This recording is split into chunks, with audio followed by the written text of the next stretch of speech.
Hey guys, this is Gameboy 97, and today I thought I'd give you a little, comparison and review of the Game Boy Advanced systems. So we start off here with the Game Boy Advance. Pretty unique. It looks a little bit like the PSP.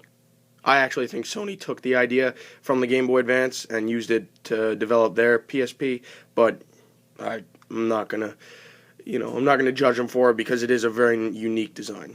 As you can see here, here's the A and B button, start and select, D-pad, R and L, and then here you have the connector port if you wanted to use the wired adapter or the wireless adapter to play with other games, to play with other people. And then on the back you have here game slot. And unfortunately, this one did run on batteries, 2 AA's. But, I mean, the AA batteries, they actually would last you, I'd probably say, a solid, 8 to 10 hours of playing, depending on how often you play.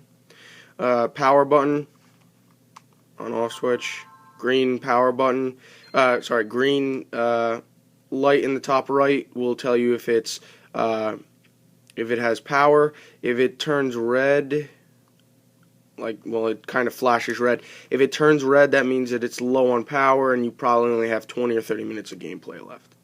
Then right here you have the microphone slot, or the headphone slot, sorry, and then the volume scroll. It's more of a scroll in this one. It's not really a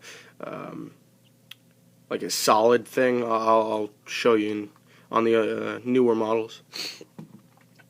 And then we have here the Game Boy Advanced SP. This is the first of the 2 types of SP models. And you might actually be asking yourself, well, what does he mean by 2 SP models? What I mean by that is they made the 2 SP models. They had this one, which has that has the spotlight. But if you click the button, then the spotlight turns off. The second model, which I will show you in a minute, that one actually didn't have, you couldn't turn the spotlight off. It would either get brighter or get less bright. So I thought that was a little unique. So anyway, on this one, as you can see, it's quite a bit smaller. It's about maybe half the size. It's about the same thickness actually. But on this one, as you can see, there's no battery slot. Yeah, I have Zelda in here, I know. There's no battery slot, so it doesn't run on batteries. It actually runs on a rechargeable battery. And this one right here, this is the place to put in your charger. And this one is the same thing as this, where you can connect the wireless adapter or the wired adapter to play with other games and other people. And then on the bottom you have the game slot, like I said, and then on the right hand side you have the on-off switch, and then this is the charging light, and this is the gameplay light, or the on-off light. So you turn it on, turns green. As I said, if it turns red, then you only have a couple minutes of gameplay left. And then this one will turn orange when the charger is in and it's charging. Then you open it up, you have the A-B button. This button right here turns the light on and off. You have your speaker thing, start select, D-pad, volume rocker. And then we have here the second model of the SP, as I said. This one is basically identical. They're the same height, same width, same size. The only difference between the two, as you can see, they're exactly identical. This one I got from GameStop with a nice Mario sticker on top. Only difference, when you turn it on, it's a little bit brighter, and as you can see, it's a little bit more crisp as well. And it just gets brighter when you click the button instead of turning off. Okay. Other than that, they're the exact same. Okay, well, let's try to fit them all in here.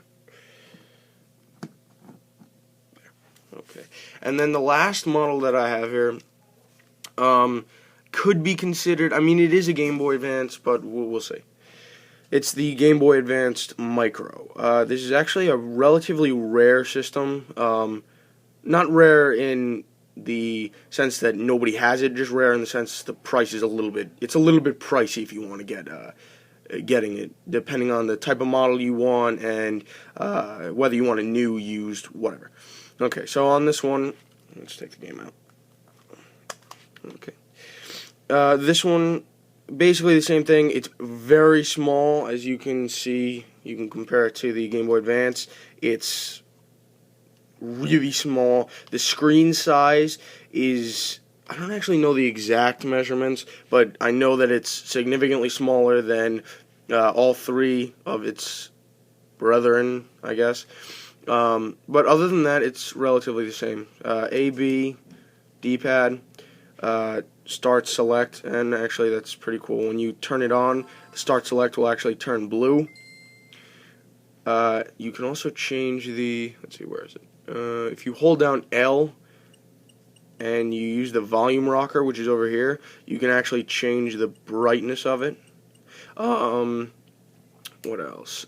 This one is also the most crisp of all of them. Although it has it actually has, I want to say it has equal amount of pixels, but because it's a smaller screen, it's more crisp because the pixels are smaller, making it easier to kind of exemplify the different graphics. So that's pretty nice. Then you have the speakers here, and then you have here the microphone, the headphone jack, power button, Game Boy slot, and just to compare it to a Game Boy game, a Game Boy game is like half the size. So that's really small. And on the back, Game Boy Micro. And then there's nothing on this side, and then there's volume rocker on this side. And then what's actually another thing that's kind of unique, has a different charger on it, which I thought was a little bit odd.